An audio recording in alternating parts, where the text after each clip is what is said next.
Hello and welcome to Gaming Cypher. My name is Steven Reyes, and today we will be discussing the, quite frankly, very impressive game, Death Stranding.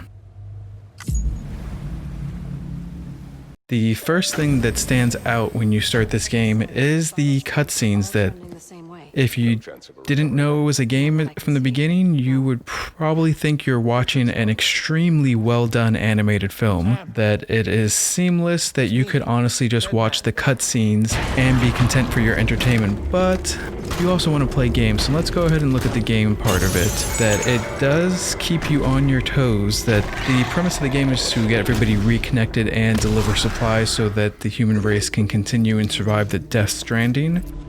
But it is easier said than done, that you have massive terrain that you have to cover and collect items that are lost, or even just keep the items you're delivering intact. Fortunately, when you play this on the PC, you have the option of either using your keyboard and mouse, which is fantastic, that with the keyboard and mouse, rather than having to just hold down a button to open a submenu, that all the buttons get utilized, that you can essentially just have an individual button for all the different tasks. And since there's so many submenus, this becomes very handy. But if you prefer to use your controller, this game is fully compatible with a controller on a PC unit.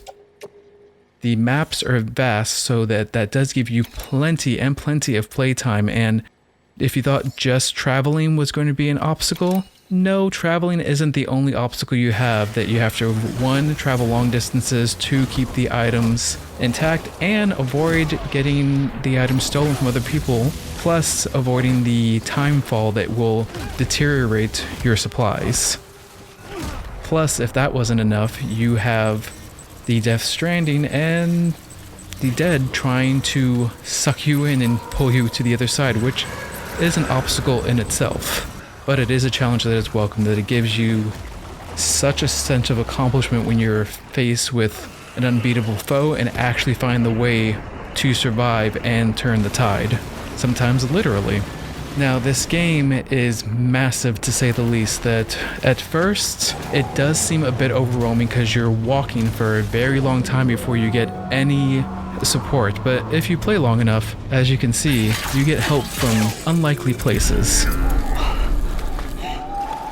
If you collect supplies while you're traveling, you can use them to help rebuild roads and structures that will help make your journey easier. And taking advantage of any opportunity to make your journey easier is definitely recommended.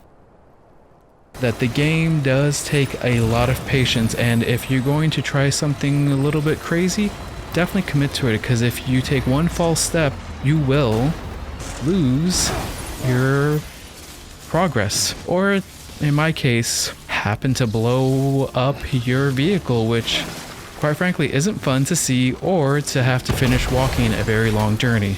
And when I say long, I mean long. That this game is excessively long, I will say that, but just when you feel like you're about to be burnt out and don't want to continue, they slip you another morsel of story that really hooks you in to the point where you just want to keep playing till you get the answers. That this game is so intriguing that I just couldn't put it down, that I probably logged over a week of gameplay just on this story mode alone. It's an amazing game, and I would give it a 9 out of 10. I'm Steven Reyes with Gaming Cypher.